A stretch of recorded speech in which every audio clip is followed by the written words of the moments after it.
Hi everyone, I'm Jane at Rockin' Worms. I hope you're having a good evening. What I'm going to be showing you tonight is I'm doing a mini sift out in one of my grow out bins to harvest castings. And then I'm also going to be using or developing a little bit of a wedge system, which I'll talk about as we get into it because I'm not sure I fully understand that process, but we'll figure it out together. All right, so let's start with the sifting. This is, like I said, one of my grow out bins. And you can see right away, this is the area that I had uncovered so it would dry down, which drives the worms to the more moist end and also simultaneously makes the castings a little bit easier to sift. So let's just do a quick little thing and see. Oh, see, there's still worms in here. So as dry as this is on the top, there is still enough moisture in here that these worms feel comfortable hanging out. Oh, here's a piece of plastic from an envelope I shredded. Okay, so what I'm gonna do is just quickly pick up a couple of these worms and toss them down so they don't have to go through the trauma of being sifted. So I'm just gonna take handfuls and let me just slide this down a little bit so I have some room and do a quick sift. This is a 1/12 inch sifter on top of a, nope, that's not right. This is a 1/8 inch sifter on top of a 1/12 inch sifter. Sorry about that. Okay, there's a lot more worms in here than I was expecting. I'm a little surprised about how many worms in here, considering how dry the bedding looked to my eyes. But you know, the worms know what they want better than I can tell with my observations. So there's more moisture in here than I thought. Wow, look at this. All right, well, that's how it is. I'm still taking out the castings because I want to, you know, free up some real estate in this bin to add more of my tabletop indoor pre-composted bedding and also some more food in the form of vegetables to the other end of this bin. Now, what I said right in the beginning is I'm thinking of trying in this bin a little bit, oh, no, it's paper, it's fine. A little bit of a wedge system setup.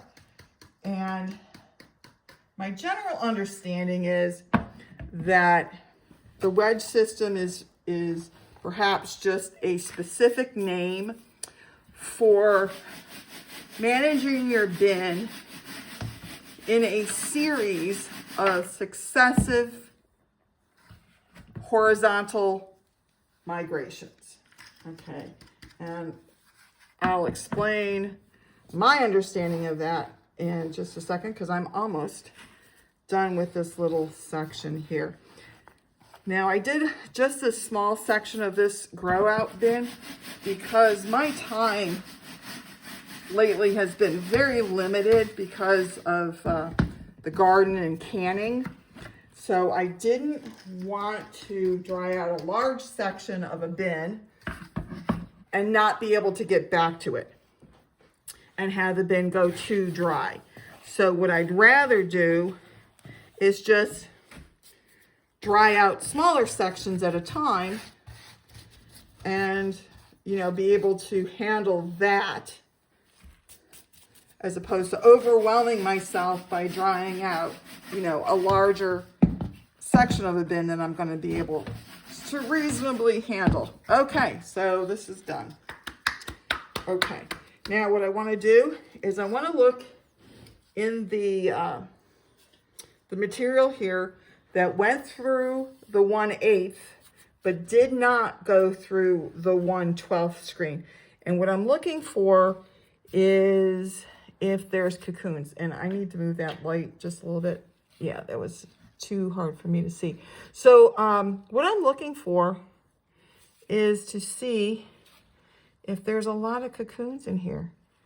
And I am not, I think there was just one. All right, I'm not seeing a lot of cocoons. So what I'm going to decide to do here is call this castings that is not dry enough or fine enough. Here's a little baby. Is that a baby or a piece of, nope, I think it was a piece of undigested grass from the cow manure. Okay, let me just give this another little quick shake here, just so I can see better if there's any little cocoons or wisps in here. Okay, yeah, I'm not seeing too much going on here. It just looks like larger particles of castings and some slightly undigested bedding. So I'm going to dump this all into the material that did go through, and here is some of it on the side. This is the material that did go through the 1/12. Again, you can see there are parts of undigested bedding in there, and I'm okay with that because this is going to go into my castings bucket. There's going to be wisps and cocoons in there from previous siftings, even from this sifting, and this little bit of undigested material will give those wisps something to eat and continue to grow on. And I can use a bait cup. I did a video on that just the other day, using a bait cup or a bait station in your castings in order to bring out, collect some of those wisps that hatch. And I'll link that in the description so you can watch that video if you haven't had a chance to see that one yet. All right, so these castings are just gonna go into my castings bucket. All right, so now I'm gonna start working on this wedge method. Let me get those sifters out of the way. So I'm gonna start working on this wedge method thing. So my understanding is that I'm going to take this material here and aerate it and move it down to the now open end. And this will do a couple things. It will, like I said, aerate the bedding. It will agitate the worms a little bit so they'll start moving. And what I'm going to do is encourage them to move to this end of the bin where I'll be putting new bedding and a new feed. So I want the worms to migrate down to the other end. And because I have enough real estate here, I can do this more than one time. So this material is going to go in the center here.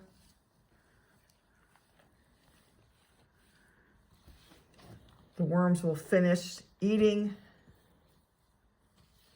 the bedding and then move, continuing down to the new feed zone.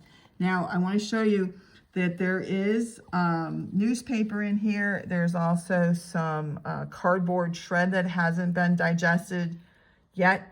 This is left over from my previous feed, which was on May 19th, which was about 13 days ago.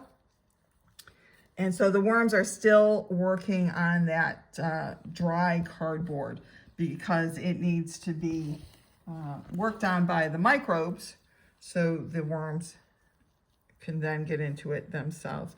Again, look at all these beautiful worms. This is a grow out bin.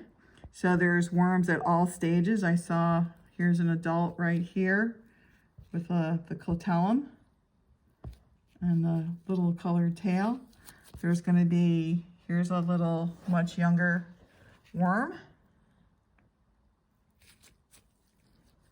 So that's my definition, by the way, of a grow out bin, is a bin that contains worms of all ages. And what I have my grow out bins do, what their function for me is to make castings, okay? This is where I want to be able to go in and sift out the most castings as opposed to, you know, my breeder bins or my cocoon bins. And the second thing a grow out bin does for me is it provides me with new breeder aged adults that I can add to existing breeder bins or create new breeder bins if I, you know, get to maximize out my current breeder bin population, which I'm actually getting close to. I have 3 breeder bins, and I've pretty much got as many breeders in those bins as I want per bin. So I'm going to be starting a 4th bin of breeders very soon. So now everybody's moved down. Let me move this down a little bit. Maybe not quite as deep. They can handle the deep. That's not the problem. I just only have so much bedding with me right now. All right, so this is my tabletop, my indoor tabletop pre-composted bedding. It's mainly cardboard shred, some paper shred, sifted cow manure, and vegetable slurry, okay? And you know what? I need a lot more bedding. I took out a lot more sift than I thought I was going to. Let me just bring around, because this is, you know, how it goes sometimes. You use more than you thought you were gonna. Okay, this is my indoor composting bin, my working supply, if you will. And you can see again that there is moisture in here, but it's really on, you know, toward the drier side, which is excellent for what I want to use it for, which is to form the base of my feeding zone. So the worms will, so the food that I'm putting in, the frozen food that I'm putting in, as it defrosts and decomposes, it gives off a lot of liquid, and this bedding will absorb that liquid so I don't get a swampy mess on the bottom of my bin. And it will also, you know, that liquid will also serve to feed the microbes in here as well as the worms that will continue to migrate into this new section. Okay, so that's the bedding. Now, what I'm going to do, because it's easier for me, is again, do a little bit of a trench here and put in the food. Let me get a napkin.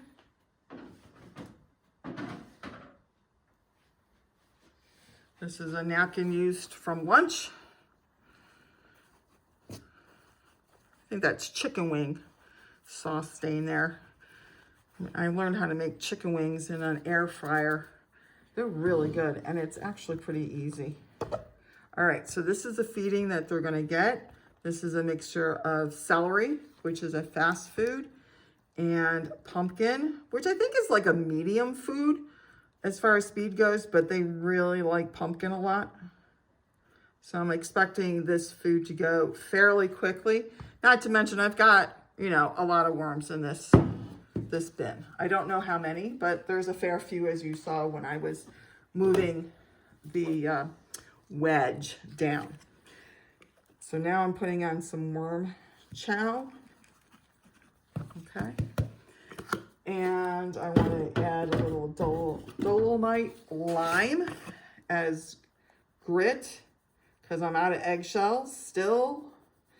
My chickens are laying, but with the really hot weather we've had, and we've had a ton of rain the last couple weeks, the chickens, you know, kind of get thrown off their game and they don't lay quite as much, so I don't have as many eggshells as I normally would. And this is azomite, which is a garden supplement. And the last I'm going to do, you know what, let me put on a little spray here, just a little, because this food is pretty wet already, but what the heck, we'll add a little bit more. And then I'm gonna cover this up. Now, like I said, this kind of wedge method, I'm honestly screwing this up. I don't really know what I'm doing with the wedge method. All I understand is that you take dry castings from down on this end after you've encouraged the worms to move out.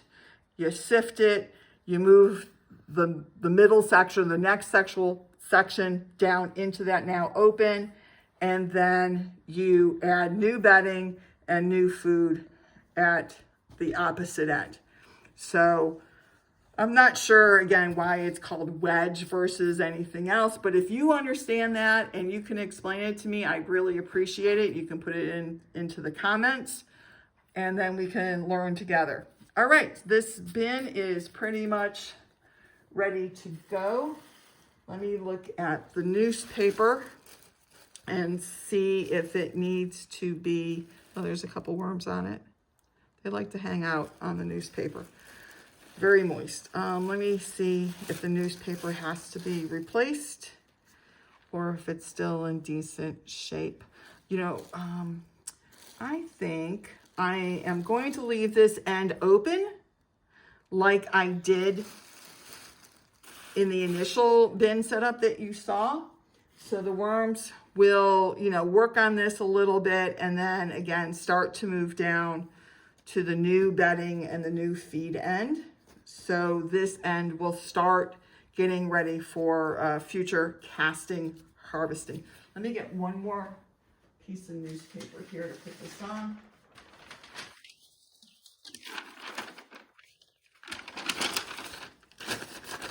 And there we go. I'm going to put the plastic back on to keep the new feed and bedding end nice and moist and most attractive to the worms.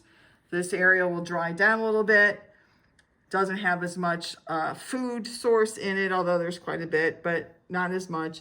And the worms will slowly start to move down to the end I want them at, so I can come back and sift this when I'm ready. All right. So the last thing I'm going to do is I'm going to label the bin and make notes to myself on what I'm doing with this bin. So when I come back to it in a couple days or a week, I'm like, oh, yeah, that's what I'm doing. All right. So I hope you found this informative and instructive, and please, you know, comment, ask questions. That's the way we best learn and share with each other. Otherwise, I hope you have a good evening, and I am yours in the dirt, Jane.